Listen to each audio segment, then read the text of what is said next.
Já temos aí no nosso bastidor a companheira Maíra Recchia. Seja bem-vinda, boa noite, abrilhante-nos com sua beleza e conhecimento. Tudo bem, Maíra? Ó, desconsiderem minha cara, meu rosto de exausta, porque para quem ouviu ontem o Mamãe Falei, teve o desprazer de estar com ele na mesma sala, ainda estou me recompondo energicamente. E aí eu vi que a Isa não entrou, falei pro Pedro, se quiser eu entro rapidinho aí para contar para vocês como foi. Maíra, pergunta primeiro para a gente começar bem essa conversa. Você não conseguiu fazer a sua sustentação oral ainda nesse processo, né? Não, e dois, nem sei. Desculpa. E dois, você gostou da matéria? É só isso. Ficou ótima, a matéria que você soltou agora ficou ótima, assim, eu saio até esperançosa. Ontem, gente, sem brincadeira, assim, eu fiquei assustada até com o que eu vi, porque a sessão se iniciou basicamente com um pedido do acusado para que ele adentrasse numa salinha reservada junto com todos os julgadores, com todos os membros do conselho e fizessem ali uma sessão secreta. Quer dizer, se isso é colocado na mesa, o que dirá algum advogado ou advogada ter espaço para sustentação oral? Porque ali, pelo que eu percebi, estavam saindo um pouquinho fora do rito. Mas depois conseguiram consertar e conseguiram seguir, e aí acabou que as parlamentares quiseram mais fazer uso da palavra, e a gente percebeu, Pedro, que, assim, na verdade, a sustentação seria de uma maneira mais técnica para tentar dar garantia para os parlamentares poderem votar com tranquilidade, que, assim, não é um processo de perseguição, é um processo, sim, que tem um julgamento político, mas que tem indícios de quebra de decoro parlamentar, e, portanto, eles poderiam ali votar pela aprovação do relatório. Mas o clima já estava tão a favor da cassação que não era necessário mais fazer nenhum tipo de ponderação técnica. E aí a Isa Pena, que eu acho que é importante a gente frisar, que ela foi fundamental já no início da sessão, porque ela falou, não, se ele pode entrar na salinha reservada com os julgadores, as representantes também podem. Então, tem que ser a mesma regra para os dois. E aí acabaram que, colocando em votação, afastaram, né, essa reunião secreta, que eu particularmente nunca vi, acusado poder entrar e conversar secretamente com os julgadores. Ele queria intimidar os deputados, né? A Isa tirou isso, né? Ela bateu ali na mesa e falou não, e ela foi super correta, e aí pediu para abrir para votação, a presidente do conselho abre para votação, e aí por 7-3 esse requerimento fica vencido. Mas assim, tiveram algumas passagens importantes, né? Primeiro que o próprio advogado dele começou a fazer advocacy ali, começou além da defesa, que no fim ele não fez a defesa técnica, porque ele deixou com que o Arthur usasse o tempo dele para falar em causa própria, mas ele ficou o tempo todo ali tentando constranger alguns deputados, isso também foi colocado à mesa e ele teve que ficar sentadinho ali calado. Mas o Arthur também estava com seus assessores ali do MBL gravando as pessoas, e a deputada Érica Malunguinho, inclusive, teve também que fazer uma advertência para que a imagem dela não fosse usada, porque eles acabam deturpando, né, isso nos vídeos criminosos que eles costumam fazer. E o pessoal invadiu, assim, não entraram na sala, mas o MBL conseguiu entrar na LESP, teve que chamar o choque, enfim, foi uma baixaria que o Arthur está acostumado. Teve aquela reportagem do Intercept, né, que o Arthur foi para o Telegram, acho que quando ele viu que ele não ia ter chance, pegou os dados dos deputados e fez uma lista, né? A Isa foi muito atacada naquela ocasião, né?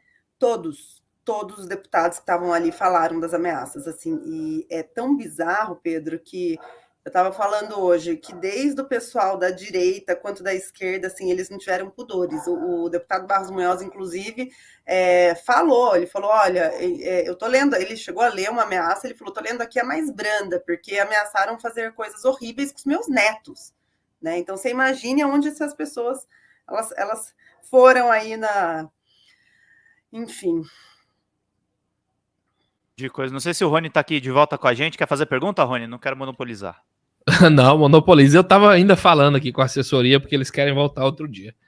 Eu disse que a casa tá sempre aberta, portas abertas aqui. Quanto mais deputados com Isa Pena a gente tiver, melhor. Eu não vi se o Pedro perguntou, né? Eu não consegui acompanhar porque eu tava sem o fone. Mas você, como advogada, esse tipo de procedimento tem sido padrão? Como diz o Sérgio Moro, se você conhecesse o jurídico brasileiro, saberia que é de praxe ficar fazendo essas reuniões. A Lespe é assim? Toda vez que tem um problema desse, reúne primeiro? Eu confesso que eu nunca tinha presenciado assim um pedido tão explícito de reunião secreta com os julgadores dentro do Conselho de Ética, eu nunca tinha presenciado. Assim, e tudo bem, mas os dois lados deveriam estar dentro da sala. Não dá para você admitir uma reunião que seja só com a pessoa que está sendo investigada e os demais, e os membros que vão julgá-la. Então, veja, se fosse permitido o ingresso das pessoas que representaram, então de todos os deputados que também fizeram a representação, acho que é um sinal de paridade. Agora, o que não dá é para você atender só um lado. Parece o Sérgio Moro, né? O ex-juiz Sérgio Moro, que só queria atender a acusação. Nesse caso aqui era o contrário, mas não dá. A gente tem que ter a paridade de armas no processo, seja processo disciplinar dentro das casas legislativas, seja processo judicial, propriamente dito.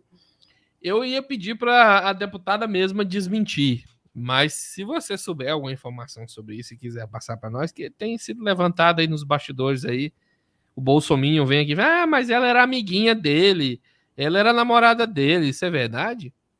Gente, isso é mais um artifício que os machistas usam, né? Na realidade, para descredibilizar a posição de uma mulher ou enfim, para atacá-la, costuma falar que tem caso com ela, que é amiga dela, são amigos íntimos, são amigos próximos. Mas a Isa deixou bem claro ontem, sabe, que isso é mais uma das condutas que esse deputado misógino pratica contra as mulheres, tentando esvaziar o discurso dela propriamente dito e falando que tem uma amizade mais próxima com ela.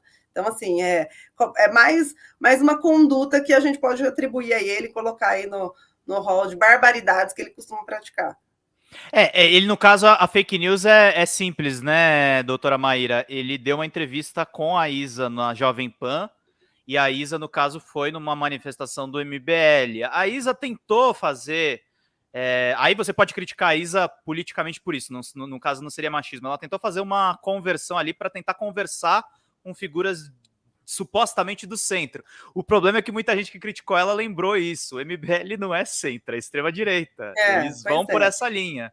Pois é, mas ele tenta o tempo todo induzir uma amizade mais próxima com ela. E é nesse sentido que a gente fala, gente, uma coisa é você estabelecer o diálogo com determinada situação. E aí, eu acho que até faz parte da política, cada um... O Freixo fala com Kim Kataguiri, eles são amigos de criança? Não, é Brasília, pois gente. Pois é. Então, a outra coisa é você tentar esvaziar um discurso ou uma crítica pautando por uma outra relação. E aí não é o caso, né? Então, eu acho que ele pratica mais uma conduta assim de forma a atacar as mulheres, sabe? E atacar a Isa, que vem sendo uma franca crítica das atitudes do Arthur Duval. Assim, ontem ela foi fundamental, embora não fizesse parte do Conselho de Ética, mas ela foi fundamental ali para colocar as cartas na mesa. Até porque, Pedro, ele usava como artifício de defesa o fato do suposto precedente do Fernando Cury, falando, olha, o ato dele em tese foi mais gravoso, em tese, tá? Eu não compactuo com isso, mas estou aqui só reproduzindo a afirmação dele. O ato dele em tese foi mais gravoso, então ele só foi suspenso. E eu deveria, então, ter, no máximo, a mesma pena. E a Isa pautou muito bem, ela falou, escuta, mas isso não é com o Fernando Cury, isso é comigo, a vítima sou eu. Então, assim, se houve alguma injustiça, foi comigo. Você não pode utilizar esse precedente para você não ser devidamente punido. Agora, ele conseguiu uma coisa surreal, porque ele conseguiu desagradar a toda a Lespe, né? O Conselho de Ética votou por 10-0. E, assim, os votos foram extremamente contundentes, inclusive com deputados chamando ele de canalha. A situação aqueceu ali num determinado momento. Então, enfim, acho que tem tudo para sair aí, como você bem colocou na matéria, com uns 90% de desaprovação. O Emílio fez uma aposta conservadora, ele calculou a base ali do Rodrigo Garcia e tirou uma média, falou, olha, pode ter umas abstenções, mas dos 94, uns 80 devem votar pela cassação. O que você achou do voto do Carteiro Reaça e do Douglas Garcia?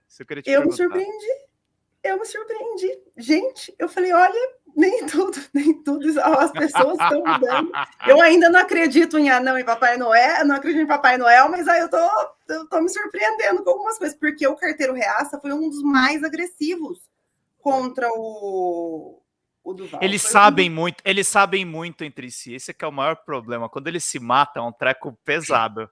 Não, e surgiram outras coisas, de que o próprio carteiro Reaça falou, colocou na mesa, e aí um outro deputado falou, olha, mas isso precisa também ser investigado, de fotos de mulheres nuas nos grupos de WhatsApp. Então veio mais um ingrediente à tona, né? Que é óbvio que não está sujeito aí a julgamento, porque não faz parte da representação, mas basicamente assim, você vê que. E outros detalhes também, né? De coisas de coisas que ele já tinha feito. Invadir um congresso de medicina, xingar algumas outras mulheres, fazer todo tipo de. Enfim. Então, muita coisa. Eu me surpreendi. Aliás, eu me surpreendi com muitos ali que eu já vi tendo atitudes machistas e racistas e que naquele momento estavam votando pela cassação. Eu me surpreendi só de ver o carteiro Reaça e o outro lá como membros da comissão de ética. O cara do dossiê é membro da comissão de ética. Pois é. Precisa ser revista, velho. Não tem lógica. E aquela senhora Bolsonaro lá, ela carrega o nome de Bolsonaro e votou e enquadrou em alguns momentos o comportamento do Arthur Duval, especialmente naquilo em que é idêntico o que faz o Bolsonaro. Como que é conviver com essa dicotomia, essa dualidade? Olha, Rony, assim, eu pouco a conheço, mas ela estava sentada ao lado da deputada Isa, assim, e sem qualquer relação política, só por uma ordem mesmo. Quem foi chegando ontem estava muito concorrido, então quem foi chegando foi sentando. Mas eu acho que tem um tema que acaba calando fundo, né, com as mulheres, e ela se sentiu ali muito constrangida, pelo que eu pude perceber, porque a todo momento se passavam os áudios, né? E era uma coisa uníssona, assim, entre as mulheres, de áudios e vídeos, né? E quando ele fala, elas são fáceis porque são pobres, era uma coisa, assim, que, de maneira indiscriminada, todas nós, assim, ficávamos muito constrangidas e doloridas. As mulheres ucranianas que estavam ali foram as lágrimas, sabe? Foi uma sessão muito pesada. E aí, em alguns momentos, eu percebi ela se manifestando e assim, se também solidarizando, e isso foi uníssono entre todas as mulheres que estavam ali, todas, né, de todos os partidos. Então, acho que, no fundo, essa questão da misoginia acaba calando fundo em todas nós. E aí, de alguma maneira, embora ela carregue o sobrenome, né, enfim, seja adepta dessa pauta, eu acho que ela também sentiu ali. E é interessante ver os aspectos do bolsonarismo. E aí eu até pergunto a sua opinião, porque eu gosto muito de uma série chamada Star Trek, que tinha um cara chamado Spock, né? O Vida Longa e Próspera, que ele fala: se eu estou emocionalmente comprometido, não posso avaliar, né?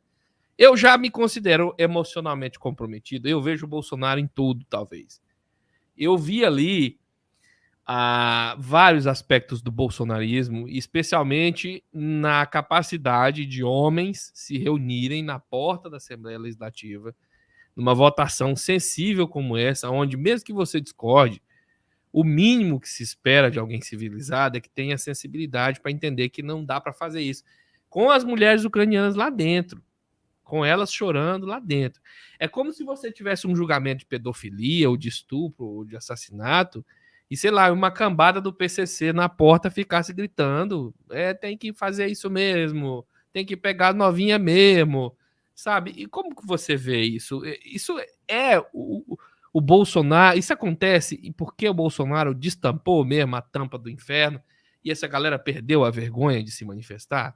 Eu tenho certeza. Quando ele se elege com essa pauta preconceituosa, com essa pauta machista, atrelada a todo o discurso de ódio e fake news, ele liberou o pior das pessoas, né? As pessoas se sentem como se o presidente da República, ele fala o que ele quer, da maneira que ele quer, do jeito que ele quer, e isso é completamente aceito, né? O cara foi eleito, as pessoas se sentem à vontade para cometer todo tipo de barbaridade. Agora, veja, a gente tem que fazer uma reflexão. Será que se o caso da Maria do Rosário, se ele tivesse dito isso hoje em dia, ele não teria tido uma outra punição? Porque ele não chegou nem a ser ela que processou, né? Quando ele fala, você não merece nem ser estuprada. Se a gente tivesse trazido isso para agora, talvez esse cara também tivesse sido caçado, né? Então, assim, Primeiro ponto, Rony, eu acho que ele autorizou completamente a população, a essas pessoas, essa camada, falar o que elas bem entendem e, assim, acreditam de fato que não vão ter nenhum tipo de consequência. Ponto 1. Ponto 2, que a gente viveu ali ontem foi uma reprodução, mas uma reprodução de uma estrutura que ainda é muito machista, porque você vê um sujeito, um deputado, um parlamentar sendo ali julgado por misoginia, vamos tratar dessa maneira, as mulheres fechadas dentro da sala do Conselho de Ética, acuadas, sem ter até onde sentar, porque é um espaço super restrito, tem lugar só para 10 pessoas ali dentro, para ficarem devidamente acomodadas, o público, fora imprensa e assessoria, e os caras lá fora entoando grito de guerra, pulando, fazendo barulho, falando grosso, um bando de homem branco, entendeu? E ainda gritava, eles são tão ridículos, que além deles gritarem a favor do Arthur, eles ainda gritavam que tinham ido de graça, como se alguém acreditasse que esse povo do MBL faz alguma coisa de graça, entendeu? Como se importasse, né, Maíra? Foram de graça, e daí?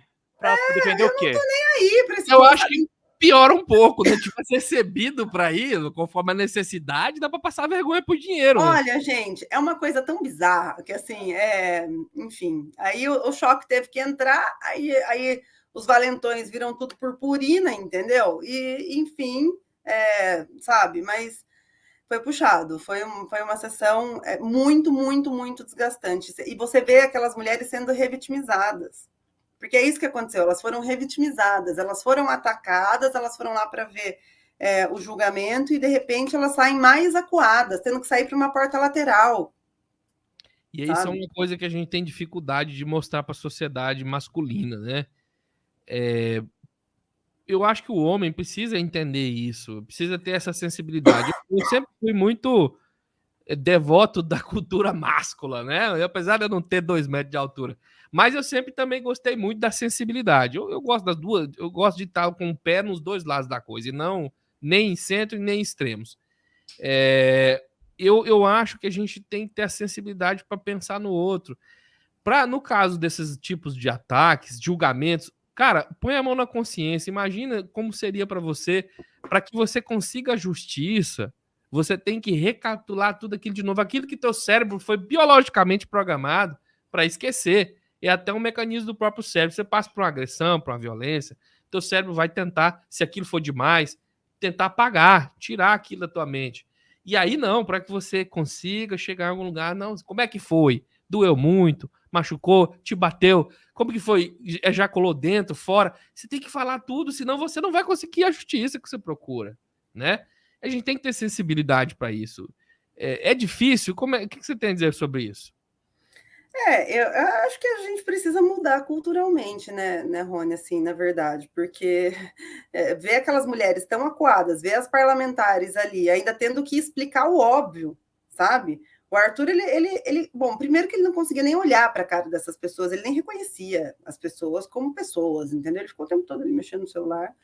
E aí eu acho que foi uma questão de revitimização mesmo, que todas as mulheres passaram naquele momento. Então, assim, a gente precisa se reeducar, sabe, para olhar para essas questões de gênero, entendeu? Para não promover a revitimização. Mas eu acho que esse pessoal não está muito preocupado com isso, né? Aliás, eles estão preocupados em agredir ainda mais. Inclusive, fica de alerta, eu acho, hoje a minha estagiária, ela me mostrou que no dia, acho que foi na segunda-feira, teve um evento dentro da PUC São Paulo que tratava justamente de violência política de gênero. Que a Manuela Dávila foi, a Isa Pena foi, outras parlamentares, acho que a Erika Hilton foi, e tinha mais alguém. E apareceu um sujeito lá, o novo Mamãe Falei, não sei se vocês acompanharam, fazendo a mesma tática de filmar as mulheres, perguntar por que o livro era vendido a tantos, mulheres pobres tinham condição de comprar, e depois começou a recortar a fala delas, sabe? Então, olha... da mesma forma que o Arthur costumava fazer antigamente, tem gente reproduzindo. Então, eu acho que a gente tem que extirpar essas pessoas da política, sabe? Essas pessoas não têm decoro, não é para não consegue sair, não deveria sair candidato. É um método, né, Maíra? A gente tá vendo no caso, é um caso até pior do que o do Arthur. O Arthur eu acho que tem que ser caçado até por uma questão de exemplo, não exatamente só pelo que ele fez com as ucranianas e com as mulheres no geral. Mas o caso mais sério é uma versão piorada do Arthur, que é o Gabriel Monteiro, né? Pois é. Você conseguiu ver aquele vídeo? Não consegui, gente. Eu não consegui ver a sessão de instalação ainda da Comissão de Ética, não consegui. Assim, e é estarrecedor, sabe? Quando você vê homens públicos praticando esse tipo de conduta, é estarrecedor. Assim, você vê o buraco que a gente chegou. Aqui, entendeu? Ó, queria mostrar para você. Ele falou um monte de merda, mas não é motivo para perder o mandato. Essa conversa, ela tá sendo repetida. E isso aqui não é a doença, isso aqui é o sintoma dela. É a manifestação do que está acontecendo. O que acontece, o companheiro Guilherme, eu vou já passar a palavra para a convidada, só dar uma antecipação, é que o que você tá, a coisa degringolou tanto que você está acostumado com um padrão inaceitável. Você acha que isso não é motivo para perder mandato, mas inclusive existe o crime a quebra de decoro como razão de cassação de mandato. Ah, mas veja bem, o Bolsonaro falou, não sei quem falou, e não foi cassado. Esse é o problema. Esse é o problema. Maíra, é assim mesmo? Na verdade, a gente está muito acostumado a relativizar direitos das mulheres, né? Na verdade, eu falo que não tem acordos possíveis quando você está tratando de direitos humanos, direitos das mulheres, condições básicas de respeito, de educação, de garantia à sua integridade física, emocional, sexual e tudo mais. Então, assim, não tem acordo possível quando se trata de violência contra a mulher. E aí, aqui, não se trata só da questão do Código de Ética Parlamentar, né, que está dentro da LESP. A gente tem previsão também na Constituição Federal, a gente tem previsão na Constituição Estadual, e a gente tem previsão em inúmeros acordos internacionais, acordos tratados internacionais, que o Brasil é signatário. Então, assim, o Arthur, ele tem uma qualificadora, vamos dizer assim, que ele faz parte como representante de uma parte do Estado brasileiro. E tem a Convenção da ONU contra todo tipo de discriminação contra a mulher, que fala que os representantes dos estados que estiverem em determinadas, enfim, fora do país, deverão ser punidos, inclusive, por qualquer ato atentatório à dignidade da mulher. Então, assim, não dá para a gente relativizar direito das mulheres, foi pouco grave ou foi muito grave. Não, aconteceu uma ofensa, e essa ofensa não foi só contra as ucranianas, ele praticou uma ofensa contra todas as mulheres. Ele acha realmente que as mulheres são objetos de sua profunda satisfação, entendeu? Ele reduz todas as mulheres a qualquer tipo de coisa, num grau de fácil, de difícil, do Tour de Blonde, das mulheres, das refugiadas, gente. Isso é de um nível de crueldade, sabe? Jamais visto. Agora, veja bem, se a gente começa a relativizar o que esse cara fala e vem a público, o que a gente não começa a relativizar também dos agressores que estão dentro das residências matando suas mulheres? Porque começa daí. Se você fala, isso daqui não é nada, a gente daqui a pouco cai na história, mas um tapinha não dói, sabe? Então, a gente não pode mais ter esse discurso. Então, assim, qualquer tipo de violência contra a mulher, ela tem que ser punida, ela tem que primeiro ser prevenida. Não foi? Então, ela tem que ser punida. Eu não sou punitivista, mas eu acho que se acontecer, a gente precisa ter a ferramenta adequada. E não dá para relativizar. Assim, desculpa, já passou da época da gente ficar procurando, sabe, desculpa para esses tipos de conduta. Não por acaso a gente tinha uma legislação até 2006 no que tratava de violência doméstica que era de âmbito particular, entendeu? Uma das maiores aquisições para a vida das mulheres é essa legislação sair do âmbito particular e aí vir para o âmbito público, que foi justamente com a Lei Maria da Penha em 2006. E aí a gente tem, e mesmo assim a gente vê o que vê. Brasil sendo campeão de feminicídios, campeão de violência contra a mulher, então assim, não dá. Falou, mas falou muito, não foi pouco não, falou muito. Então tem que ser caçado, gente, é um homem público, ele tem dever de uma conduta ilibada, ele que nos representa. Então ele tem o dever de... Desculpa. Maíra, a gente tá se encaminhando para o final, mas eu tenho que te fazer uma pergunta que eu acho importante. A gente fala muito dos bolsonaristas, e você lembrou do episódio da Maria do Rosário, que foi muito relevante. Eu lembro, na época, não sei se você lembra, que mesmo dentro da esquerda, tinha gente que falava, ainda tem gente que fala, tá? É que esse discurso está diminuindo, felizmente. Mas falava que as pautas da Maria do Rosário, do Jean Willis, o identitarismo da esquerda é menor. Você não acha que o tempo está mostrando que essas pautas são mais importantes para a esquerda do que parece?